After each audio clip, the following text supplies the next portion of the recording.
അതിന്റെ അടുത്ത ലൈൻ എന്താണെന്ന് അറിയാം?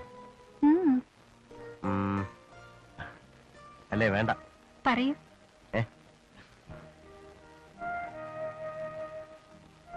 പോയി ബൈബിൾ എടുത്ത് വെച്ച് നോക്ക്.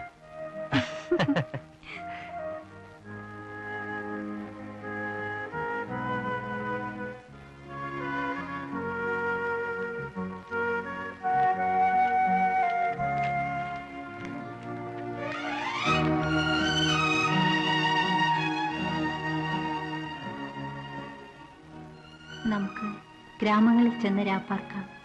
അധികാലത്ത് എഴുന്നേറ്റ് മുന്തിരിത്തോട്ടങ്ങളിൽ പോയി മുന്തിരിവള്ളി തളിർത്ത് പൂവിടരുകയും മാതള നാരകം പൂക്കുകയും ചെയ്തു എന്ന് നോക്കാം. അവിടെ വെച്ച് ഞാൻ നിനക്കെന്റെ പ്രേമം തരും. അവിടെ വെച്ച് ഞാൻ നിനക്കെന്റെ പ്രേമം തരും.